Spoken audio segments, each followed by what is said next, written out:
The sound of metal hitting metal echoed through the empty repair bay. Tae-ho wiped sweat from his forehead and looked at the old ship in front of him. The Seraph's wing was not pretty. Its hull had deep scratches and burn marks. The paint was old and peeling. Most people would call it junk. But Tae-ho saw something different. His hands moved over the ship's surface like he was touching an old friend. Every dent told a story. Every scratch meant something. This ship had been through hell and back, just like him. He opened a panel near the engine and pulled out a damaged circuit board. The wires were burnt and twisted. It would take hours to fix, but Tae-ho had time. He always had time these days, still working on that piece of trash. Tae-ho did not look up. He knew that voice. Commander Veltar and his friends came to the repair bay often. They liked to make fun of humans. They liked to make fun of him. Human ships are so weak, another voice said. This one belonged to Zektar, Veltar's second in command. Look at this old thing. It should be in a museum.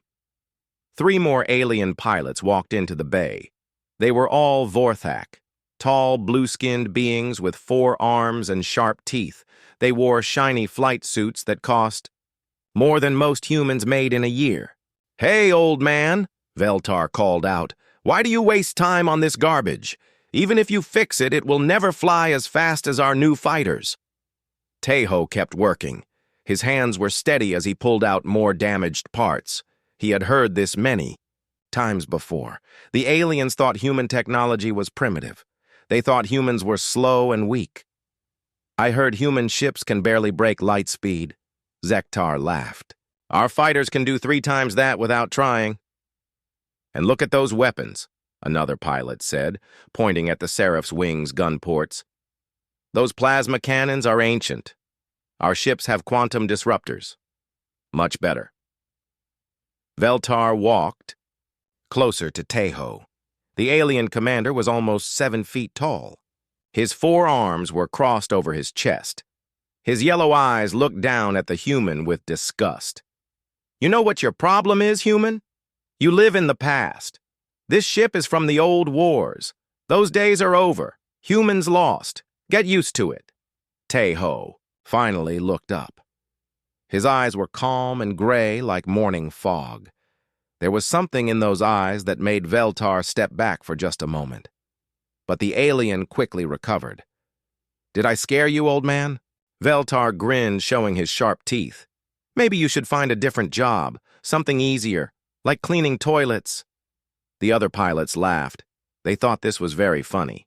Hee-jin walked into the repair bay carrying a data pad. She was the station administrator, a small Korean woman with short black hair and smart eyes. She did not like the Vorthak pilots, but she had to be polite. They brought money to the station. "Commander Veltar," she said with a fake smile. "How can I help you today?" "We were just talking to your mechanic here," Veltar said, telling him about real ships. Not like this flying coffin. Hee-jin looked at the Seraph's wing. She knew more about this ship than she let on. She knew more about Tae-ho, too, but she kept her secrets. "Tae-ho does good work," she said simply. "His repairs always last. That is because human ships are so simple," Zektar said. "A child could fix them.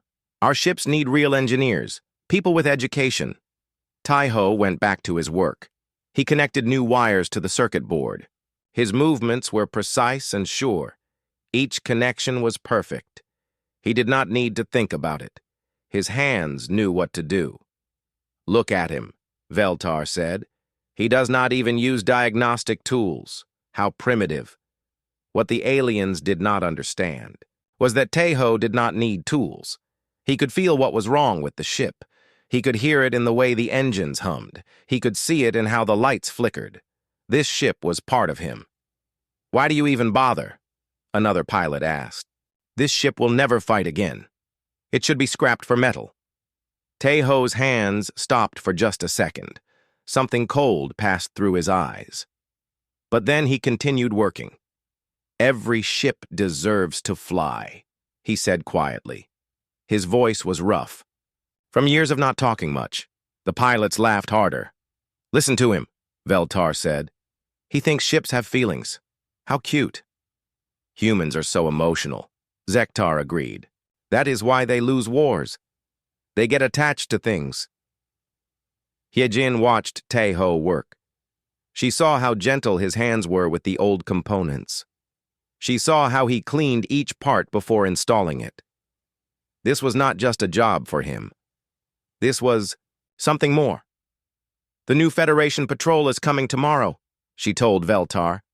"They will want to see your flight certifications." "Of course," Veltar said proudly. "We are the best pilots in this sector. The Federation knows this." "Best pilots. In your dreams," Taeho muttered under his breath. Veltar's yellow eyes went bright with anger. "What did you say, human?" Taeho looked up again. This time, his eyes were not calm. There was something dangerous there. Something that made all the aliens take a step back. "I said you talk too much," Taeho replied. His voice was still quiet, but there was steel in it now. The repair bay went silent. Even the sound of the station's air recyclers seemed louder. Veltar's 4 hands clenched into fists. "You want to test that theory, old man?" the alien commander growled. Hyejin quickly stepped between them. "Gentlemen, please. This is a peaceful station. No fighting." Veltar stared at Taeho for a long moment. The human had gone back to his work, but his shoulders were tense. "Ready." "Come on," Veltar finally said to his pilots. "Let us leave this fool to his toys." The aliens walked away, but Veltar stopped at the door. "When the real fighting starts, human, your old ship will not save you. Remember that." After they left, Hyejin sat down on a toolbox next to Taeho. They did not speak for several minutes. The only sound was Taeho working on the circuit board. "They do not know," Hyejin said finally. "Know what?" Taeho asked, not looking up. "What this ship really is. What you really are." Taeho's hand stopped moving. He looked at the Seraph's wings cockpit. Through the scratched canopy, he could see the pilot's seat. It fit him perfectly. It always had. "That was a long time ago," he said. "Some things do not change," Hyejin replied. "Some things never die." She stood up and walked toward the door. Before leaving, she turned back. "The Federation patrol. It is not just any patrol. General Kang Min is coming himself." Taeho's face did not change, but his hands gripped the circuit board a little tighter. "He might recognize you," Hyejin added softly. "Let him come," Taeho said. "I am just a mechanic now." But as Hyejin left, Taeho looked at his reflection, in the ship's polished metal. The face looking back was older, more tired, but the eyes were the same. The same eyes that had seen too much. The same eyes that had never forgotten how to fight. He went back to his work, but now his movements were different. Faster, more urgent, as if the ship was calling to him, as if it knew that soon, very soon, it would need to fly again. Taeho worked late into the night. The repair bay was quiet except for the soft hum of the station's power systems. His hands moved automatically, installing new components and testing old ones, but his mind was somewhere else, somewhere far, away and long ago. The memories came in flashes. A younger Taeho sitting in this same cockpit, but the ship was new then. The hull was bright silver with blue markings, the 77th Squadron emblem painted on the side, a ghost with wings spread. "Wide! Wraith Leader, you have 3 bogies coming in from Sector 7. The voice belonged to Sung Woo, his wingman. Young and eager, always ready to fight. Taeho could still see his face clearly, the bright smile, the confident eyes. Copy that, Wraith 2. Let them come. The memory faded as quickly as it came. Taeho blinked and found himself staring at a damaged power coupling. His hands were shaking slightly. He put down his tools and took a deep breath. This happened sometimes. The past would reach out and grab him. Usually at night when he was alone with the ship, The seraph's wing held too many ghosts. A soft chime echoed through the station. The morning shift was starting. Tae-ho had worked all night without realizing it. He stretched his back and looked at what he had accomplished. The ship's main power systems were almost fully repaired. A few more days and she would be ready to fly again. The question was, would he be ready? Footsteps echoed in the corridor outside. Multiple people walking with purpose. Military pace. Tae-ho knew that sound well. He had walked that way once, long ago. Hye-jin entered the bay, followed by two people in Federation uniforms. The first was an older man with silver hair and sharp eyes. His uniform was perfectly pressed, and his posture spoke of decades in command.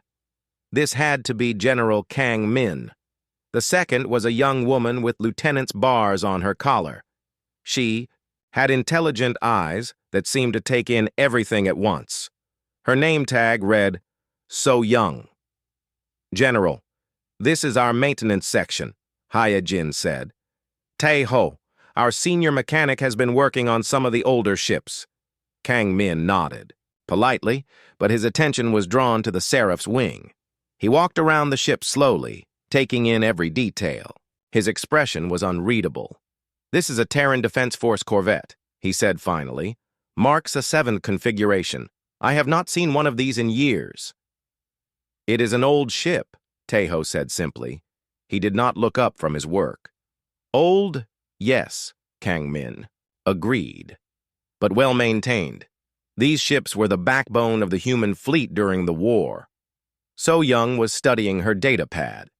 "According to our records, most Mark 7 corvettes were destroyed during the final battles. Very few survived." "This one did," Tae-ho said. Something in his tone made Kang Min look at him more carefully. The general walked closer, studying the human mechanic. Tae-ho was older, maybe 55 or 60. His hands were scarred from years of work, but there was something about the way he moved, something familiar. "You know these ships well?" Kang Min observed. "I know ships," Tae-ho replied. "All kinds. The weapon systems on this class were quite advanced for their time," the general continued. "Twin plasma cannons, quantum torpedo tubes, enhanced shielding. In the right hands, one of these could take on 3 enemy fighters." Tae-ho's hands paused for just a moment. "So they say." Lieutenant So Young was still reading her data pad. "General, I am getting some interesting information about this ship. The registration number shows it belonged to the 77th Squadron." The air in the bay seemed to grow colder. Kang Min's eyes widened slightly. "The 77th?" he said quietly. "Are you certain?" "Yes, sir. Call sign Seraph's Wing. Assigned to... Let me see." She scrolled through the data. "It says here the pilot was Captain..." She stopped reading and looked up sharply. Kang Min was staring at Tae-ho now, really staring. The old general's mind was working, putting pieces together. "The 77th Squadron was legendary," he said slowly. "They held the line at Kepler's Edge when everyone else retreated. Bought time for the civilian evacuation." 17 ships went in, So Young read from her pad. Only one came out. Tae-ho set down his tools. He could feel their eyes on him. He had hoped this day would never come. But secrets had a way of finding the light. "That was a long time ago," he said. "Not so long," Kang Min replied. "I was there, part of the rescue fleet. We arrived too late to help, but we saw the aftermath. One ship, badly damaged, limping home. The pilot refused medical attention. Said his crew needed help first." "There was no crew," Tae-ho said quietly. "Not by then." The words hung in the air like smoke. Hye-jin watched from the doorway, her face pale. She had suspected, but hearing it confirmed was different. "You are him," Kang Min whispered. "You are the ghost of the void." Tae-ho looked up at last. His gray eyes met the general's. There was pain there, old pain that never quite healed. "That man died at Kepler's Edge," he said. "I am just a mechanic." "The reports said you disappeared after the war," So Young said.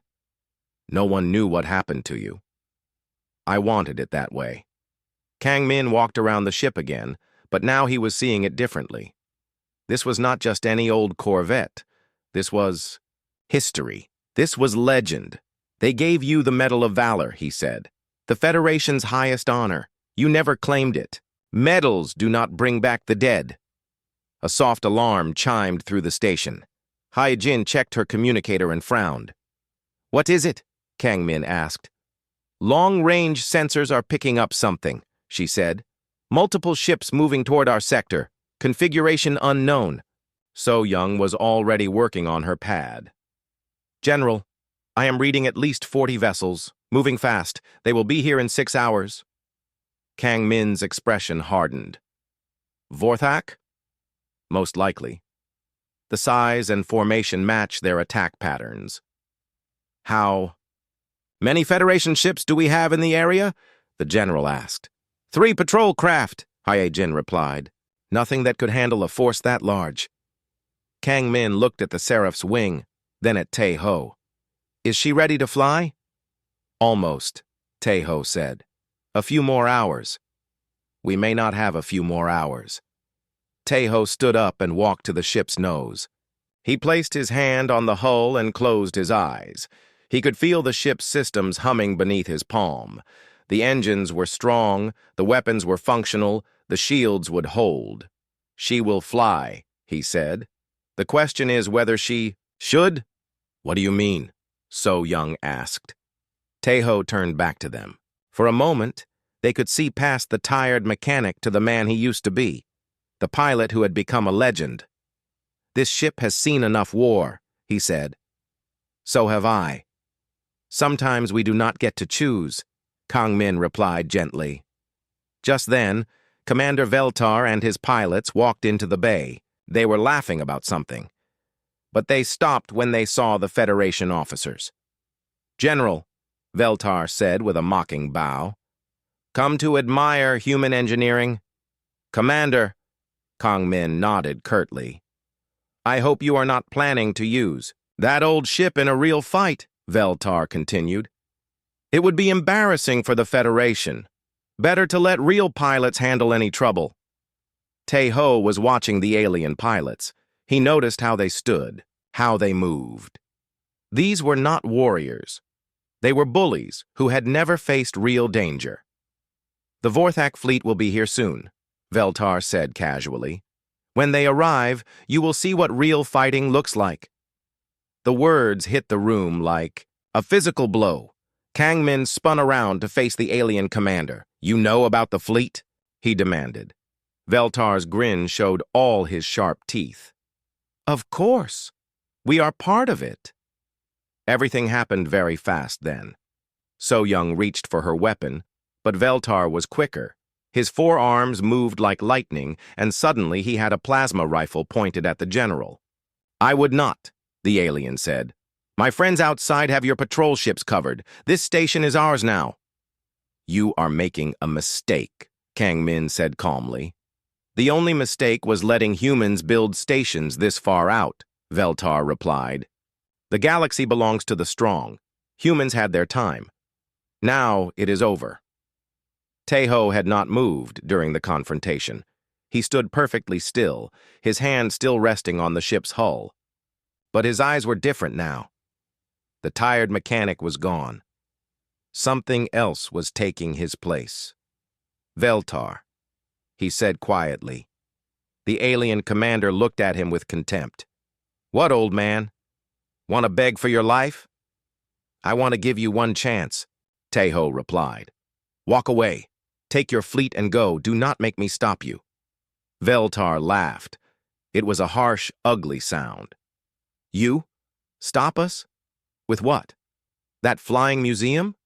Tae-ho smiled for the first time since they had met him. It was not a happy smile. "With everything I have left." The station shook as the first Vorthak ships dropped out of hyperspace. Red warning lights flashed throughout the corridors, and alarms blared from every speaker. Through the repair bay's viewports, Tejo could see the alien fleet spreading, out in attack formation, 40 ships, maybe more.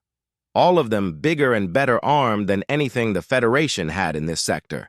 "Your patrol ships are already disabled," Veltar said, still holding his rifle on General Kang Min. "No one is coming to save you." So Young was quietly trying to send a distress signal on her communicator, but Zektar knocked it from her hands with one of his 4 arms. "No messages," the alien sneered.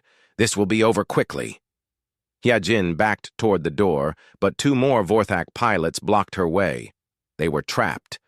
Tejo looked out at the enemy fleet. The ships were sleek and modern, bristling with weapons. Their hulls gleamed with fresh paint and new armor. Everything the Seraph's wing was not impressive, he said calmly. "Finally showing proper respect?" Veltar asked. "No," Tejo replied. "Just counting targets." The alien commander's yellow eyes narrowed. "You are insane, old man. Look at your ship. Look at theirs. You would not—" "Last 10 seconds. Maybe," Tejo agreed. "But 10 seconds can be a very long time." The station shook again as more Vorthak ships took position around it. Through the communication system, they could hear panicked voices. Civilians were running for the escape pods. Station security was trying to mount some kind of defense. It was not going well. "Nexus control to all ships," a desperate voice crackled over the speakers. "We are under attack. Repeat, we are under attack. Any Federation vessels in range, please respond." Only static answered. Veltar was enjoying himself. "Listen to them panic. Humans are such cowards when faced with real power." "Sir," Zektar said to his commander. "The fleet commander wants to speak with you." Veltar activated a communicator on his wrist. A harsh voice spoke in the Vorthak language. Tejo did not understand the words, but he understood the tone. Impatient, eager for blood. "Tell Admiral Kresh that the station is secure," Veltar replied in the same language. "We can begin the bombardment." General Kang Min stepped forward, despite the rifle pointed at him. "You cannot bomb civilians. That violates every treaty in the galaxy." "Treaties are for equals," Veltar laughed. "You are not our equals." The Admiral's voice came through the communicator again. This time he was speaking in Federation standard, probably for the humans to understand. "Attention, Nexus Station. I am Admiral Kresh of the Vorthak Empire. You have exactly 10 minutes to evacuate all civilians. After that, we will destroy this station as a warning to others. The age of human expansion is over. 10 minutes. Tejo looked around the repair bay, at General Kang Min standing straight, despite the weapon aimed at him, at Lieutenant So Young, young and afraid, but trying not to show it, at Hye Jin, who had protected his secret for so many years. 10 minutes for hundreds of people to reach the escape pods. It was not enough time. Many would die. "The escape pods are too slow," So Young said quietly. "Even if everyone reaches them, the Vorthak ships will catch them before they get to safety." "That is the point," Veltar said coldly. "Fear makes humans easier to control." Tejo closed his eyes. In his mind, he could see his old squadron. 17 pilots who had followed him into hell. Good people, brave people, all dead because he had not been good enough to save them. He opened his eyes and looked at the Seraph's wing. His hands had been working on her all night. Every system checked and double-checked. She was ready. The question was whether he was ready to let her fly again. "How many people are on this station?" he asked Hye Jin. "About 800, she replied. "Mostly civilians, families." "And how many escape pods?" 12. Each one holds maybe 40 people. But they are slow and defenseless. Tejo did the math in his head. Even if everyone got to the pods, they would be sitting ducks. The Vorthak ships would pick them off one by one, unless someone bought them time. "General," he said quietly, "I need you to do something for me." Kang Min looked at him. The old soldier's eyes were steady. What do you need? When I give the signal, get everyone to the escape pods. All of them. No matter what. Tai-ho, Hye-jin said softly. You cannot fight them all. I do not plan to fight them all, he replied. Just enough. Veltar was getting suspicious. What are you talking about, human? You are not going anywhere. Tai-ho smiled again, that same cold smile from before. You know what your problem is, Veltar? You talk too much. The alien commander raised his rifle. I think it is time to... Tai-ho moved. Years of hiding his true nature fell away in an instant. He was not an old mechanic anymore. He was Captain Tai-ho of the 77th Squadron, and he was done pretending. His hand shot out and grabbed Veltar's rifle, twisting it away before the alien could fire. At the same time, he drove his elbow into the commander's stomach, doubling him over. Zektar tried to help his commander, but General Kang Min was already moving. The old general might have been behind a desk for years, but he still remembered how to fight.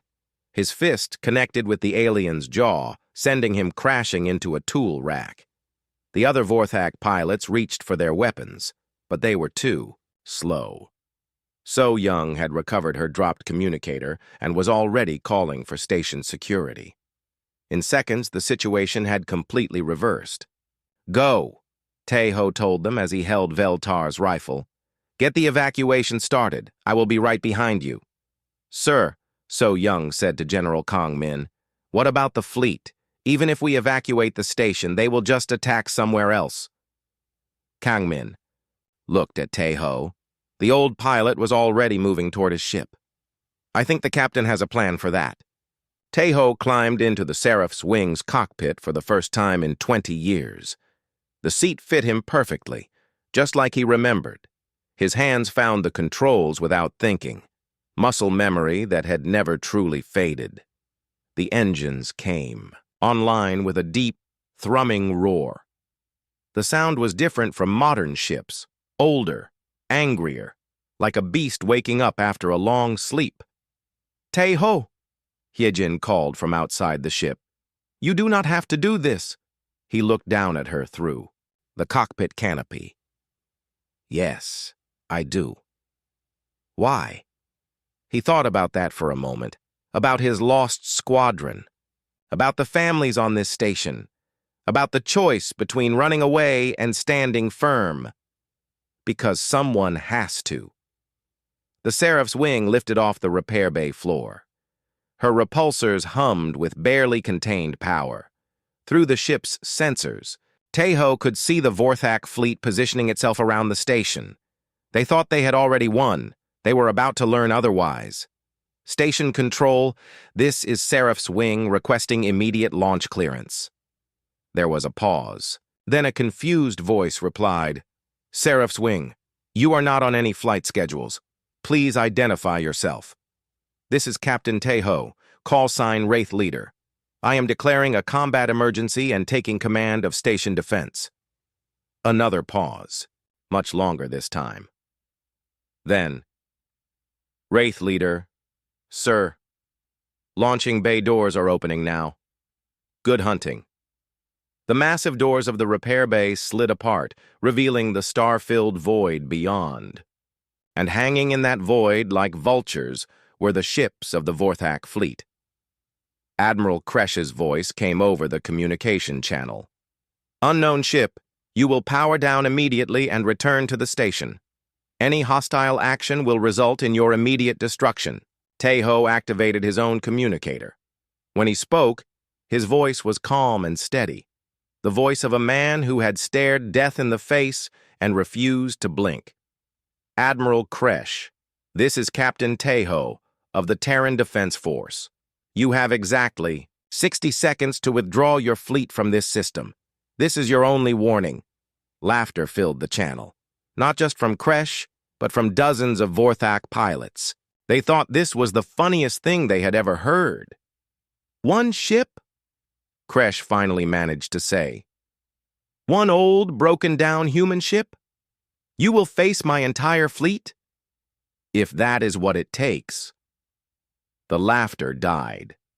Something in Taeho's tone made even the Vorthak pause. There was no fear in it, no doubt, just cold, absolute certainty. "Your 60 seconds start now," Taeho said. The Seraph's wing moved away from the station, turning to face the enemy fleet. Her weapons powered up with a whine that had once been the last sound many enemies ever heard. Behind him, the evacuation was beginning.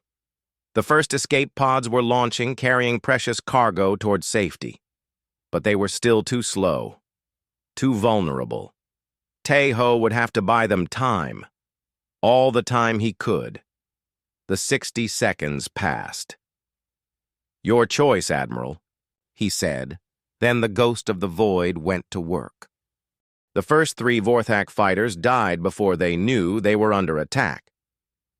Taeho's opening move was something no military academy would teach.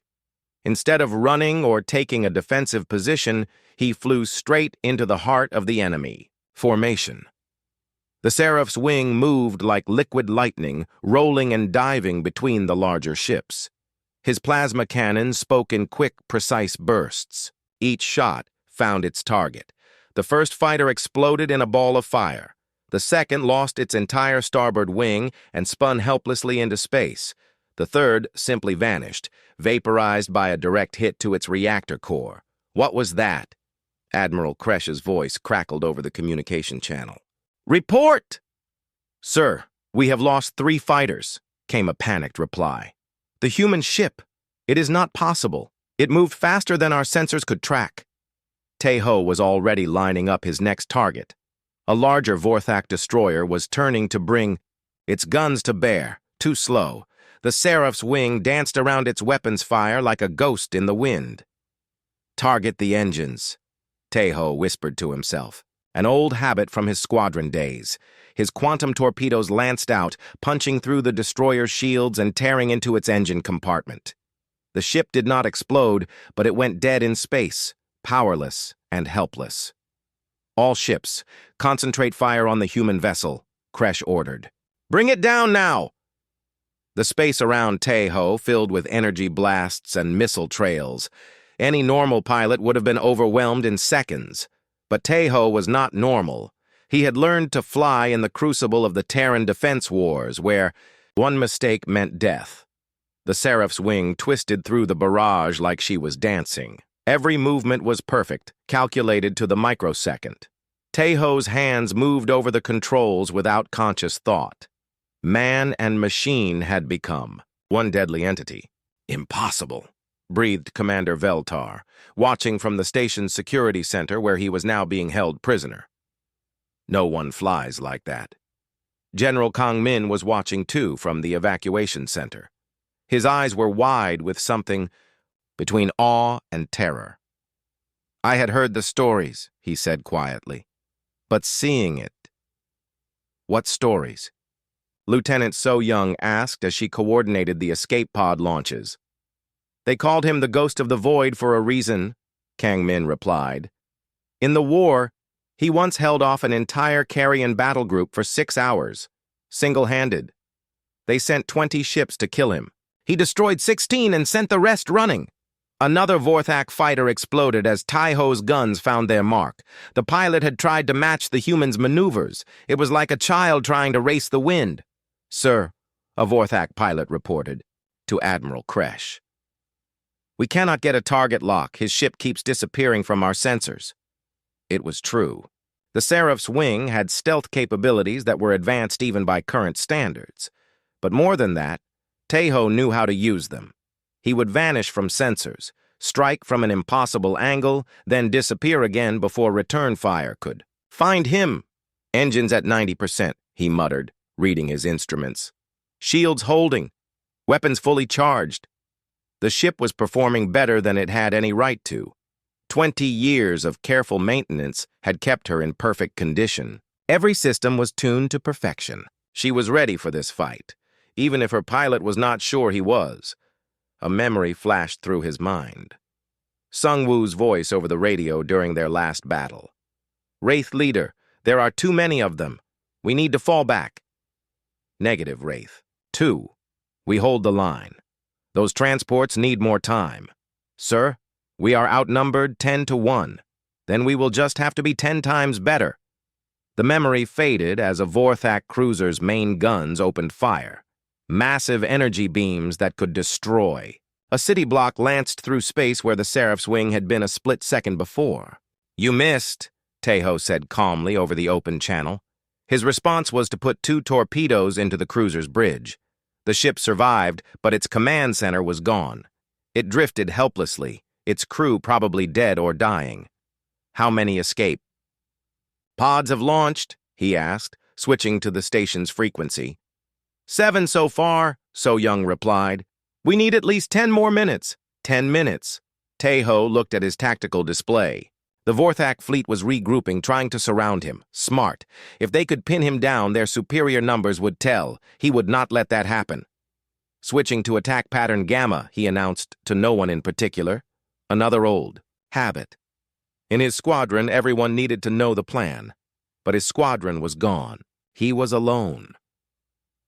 The Seraph's wing suddenly accelerated to maximum speed, heading straight for the largest group of enemy ships. The Vorthak pilots must have thought he was making a suicide run.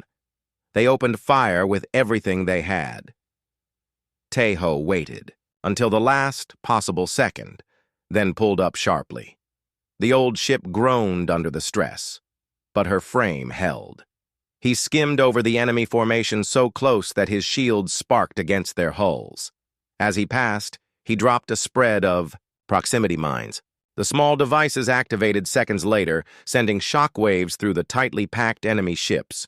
3 fighters and a frigate took heavy damage.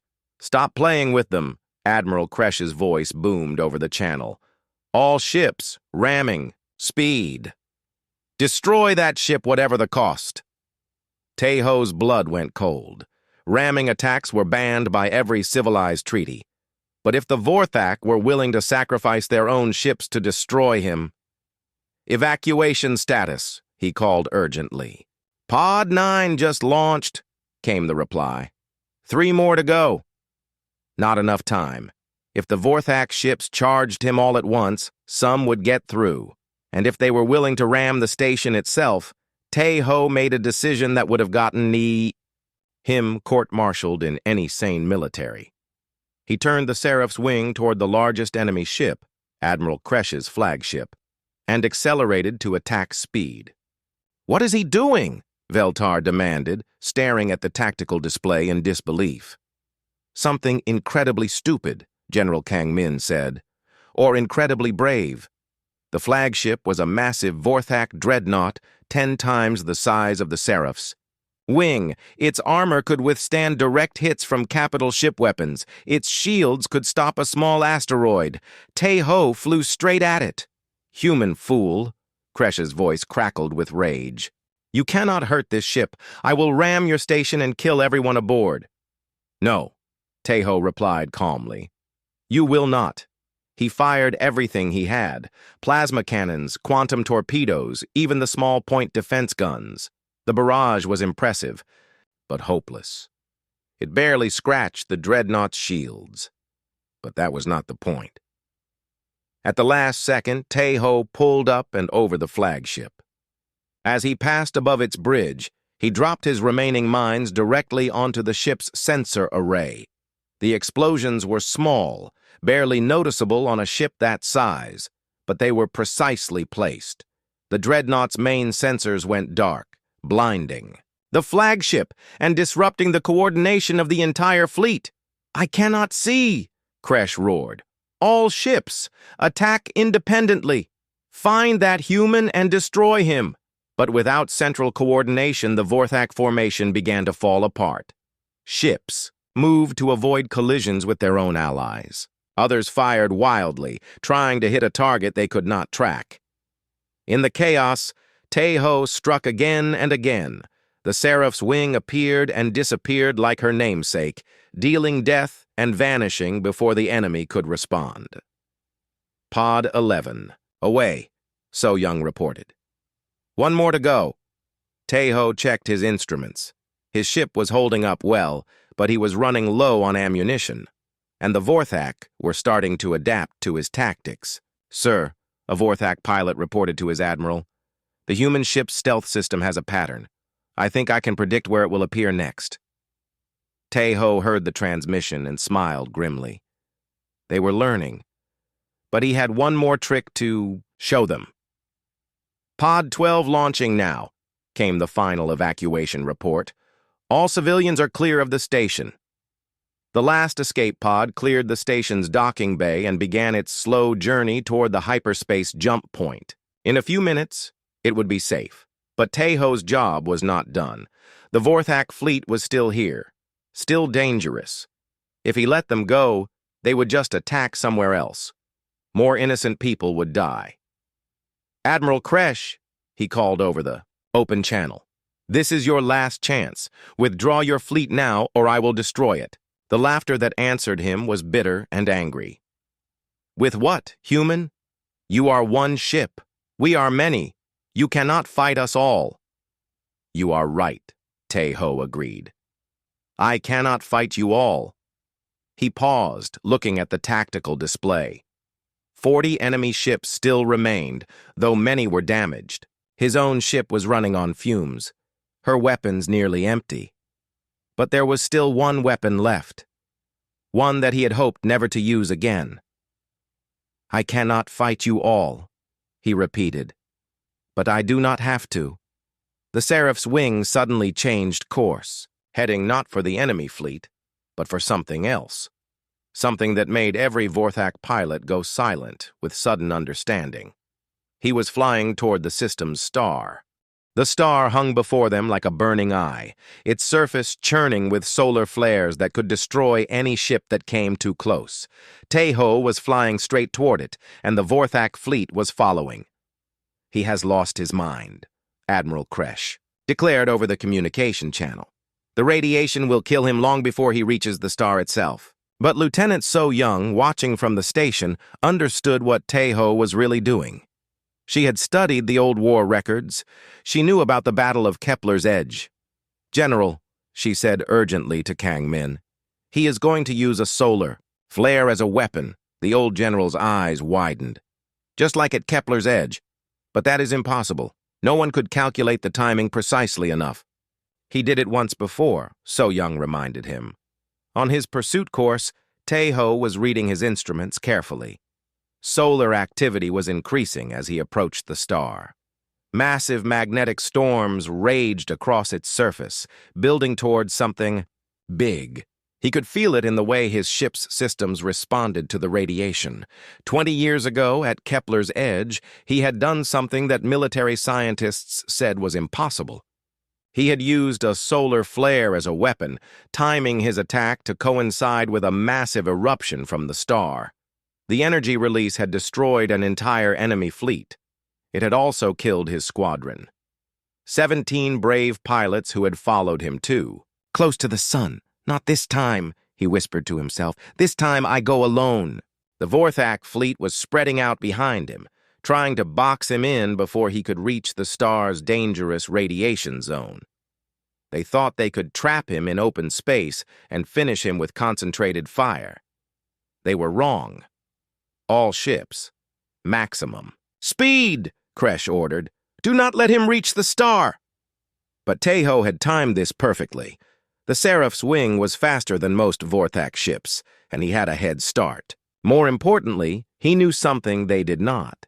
His ship's sensors, older but more sophisticated than they appeared, could detect the magnetic fluctuations deep within the star. He could feel the solar flare building, like a great beast stirring, in its sleep. "Come on," he urged his ship as plasma fire from the pursuing fleet lit up the space around him. "Just a little farther." The Seraph's wing's hull began to heat up as they entered the star's outer radiation field. Warning lights flashed on his console, but Tae-ho ignored them. The ship was built to withstand this, for a while. Behind him, the first Vorthak ships were starting to suffer.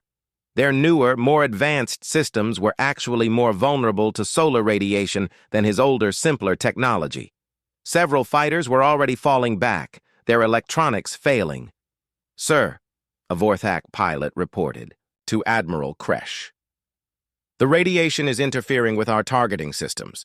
We cannot get a lock on the human ship. Then get closer, Kresh snapped, close enough that you cannot miss. It was exactly what Teho was hoping for. The Vorthak ships pushed deeper into the radiation zone, their systems sparking and failing. But they kept coming, driven by their Admiral's fury and their own wounded pride. Teho checked his instruments one more time. The solar flare was almost ready. Deep within the star, magnetic field lines were twisting and building pressure.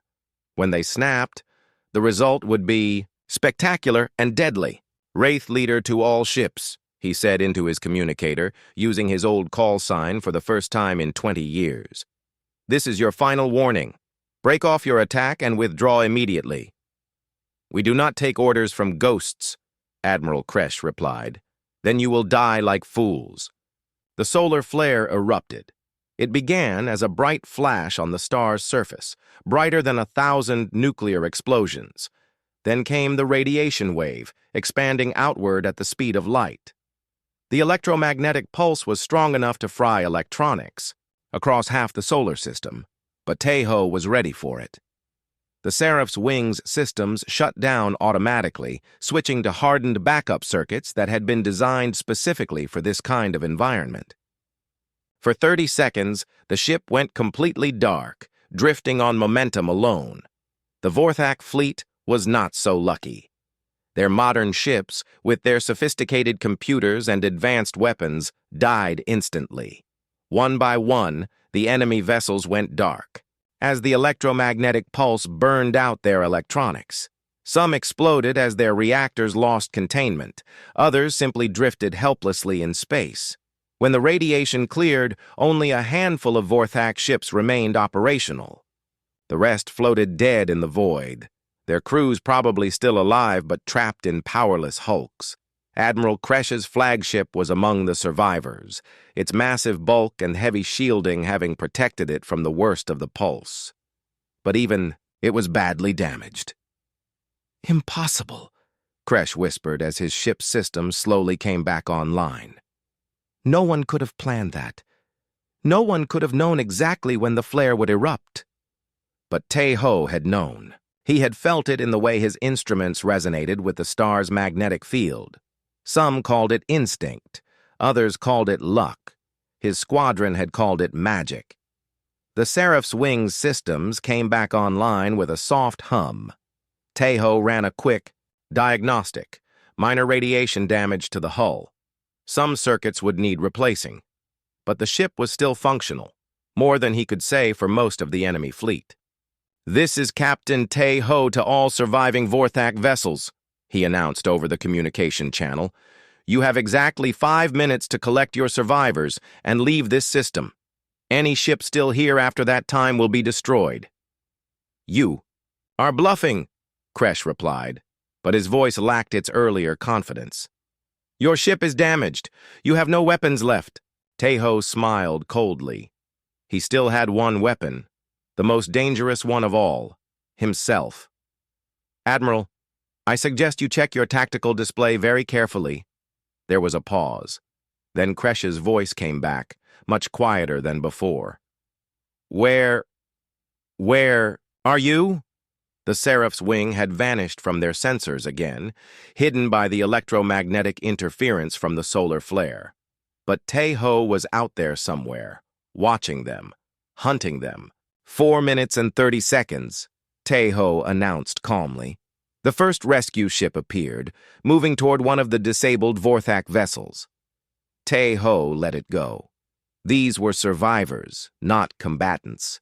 He was a soldier, not a murderer. But when a damaged Vorthak destroyer tried to bring its weapons online, targeting the distant space station, Teho struck without warning. The ship's weapon systems vanished in a precise explosion that left the rest of the vessel intact. 3 minutes, he announced. Admiral Kresh was apparently a quick learner. "All ships, collect survivors and prepare to withdraw. We are leaving this system." "A wise choice," Teho replied. One by one, the surviving Vorthak ships gathered their dead and wounded. It was a slow, painful process. Nearly 3/4 of their fleet had been destroyed or disabled. It would be a long time before they threatened anyone again. As the last enemy ship prepared to jump to hyperspace, Admiral Kresh's voice came over the channel one final time. "This is not over, human. We will remember this day." "So will I," Tae-ho replied quietly. "So will they." He was thinking of his lost squadron, of Sung-woo and the others who had died at Kepler's Edge. They had saved thousands of civilians that day, but the cost had been terrible. Today, the cost had been lighter. The only deaths were among those who had chosen to attack innocent people. Justice, perhaps, but it still felt heavy in his heart. The last Vorthak ship vanished into hyperspace, leaving the system in peace. Tae-ho turned the Seraph's wing toward home, toward the station that was no longer under threat. His ship was damaged but functional. His body was tired but unbroken, and for the first time in 20 years, he felt like he had made a difference. "Station control, this is Seraph's wing requesting permission to dock." "Permission granted, Wraith Leader," came the immediate reply. "Welcome home." As he flew back toward the station, Tae-ho could see the escape pods in the distance, safely beyond the danger zone. 800 people who would live to see another day because he had chosen to fight. It was enough. It had to be enough. The Seraph's wing settled gently into the repair bay where this had all started. As the engines powered down, Tae-ho sat in the pilot seat for a moment, his hands resting on the controls that had served him so well. "Thank you, old girl," he whispered to the ship. "Rest now. We have earned it." But even as he said the words, he knew it was not true. The galaxy was a dangerous place, and there would always be those who preyed on the innocent, and there would always be those willing to stand against them. The ghost of the void was awake again, and this time, he was not. Going back to sleep. 3 weeks had passed since the battle, but the story was already spreading across the galaxy like wildfire. The ghost of the void had returned. A single human pilot had destroyed an entire Vorthak fleet using nothing but an old ship and impossible skill. In the repair bay of Nexus Station, Tae-ho worked quietly on the Seraph's wing. The battle had left its marks on the old ship. Scorch marks from plasma fire decorated her hull. Some of her systems still showed signs of radiation damage from their close encounter with the star, but she had held together when it mattered most. Just like always. "The Federation Council wants to give you another medal," General Kang-min said, walking into the bay. The old general had been staying on the station, coordinating the investigation into the Vorthak attack. Tae-ho did not look up from his work. "I told you before, I do not want medals." "And I told them you would say that," Kang-min replied with a small smile. "They are quite persistent, though. They want to make you an admiral. I am a mechanic. You are whatever you choose to be." Tae-ho finally looked up. His gray eyes were tired but peaceful. "I choose to fix ships. It is honest work." Lieutenant So-young entered the bay carrying a datapad and a cup of coffee. Over the past weeks, she had become something of a regular visitor. She claimed it was for her official report, but Tae-ho suspected she was simply curious about the man behind the legend. "The escape pod survivors all made it safely to Federation space," she reported. 837 people, including 43 children. "Good," Tae-ho said simply. "They want to thank you personally. Some of them are planning to come back to the station just to meet you." Tae-ho frowned at that idea. He had never been comfortable with attention. Even during the war, he had avoided ceremonies and interviews whenever possible. "Tell them thanks are not necessary. They would have done the same for me." "Would they?" So-young asked. "Most people would have run. You stayed and fought impossible odds to save strangers. Someone had to." It was the same answer he always gave, simple, direct, as if risking his life against overwhelming force was just another day's work. Hye-jin appeared in the doorway looking nervous. Tai-ho, there are some people here to see you. I told you, no interviews. It is not reporters, she said softly. It is family members of your old squadron. The tool in Tai-ho's hand stopped moving. For a moment, he was completely still. Then he set it down carefully and walked to the bay entrance. 3 people stood in the corridor. An elderly woman with kind eyes and gray hair, a middle-aged man who looked like he might be military, and a young woman, maybe 25, with a face that seemed familiar. "Captain Tai-ho?" the elderly woman asked. "I am Mrs. Park. My son was Sung-woo, your wingman." Tai-ho's breath caught in his throat. Sung-woo's mother. He had imagined meeting her 1,000 times over the years. Had imagined trying to explain why her son had died while he lived. "Mrs. Park," he said quietly. I am sorry. About Sung-woo. He was a good pilot. A good man." "I know," she replied, stepping closer. "He wrote to me about you.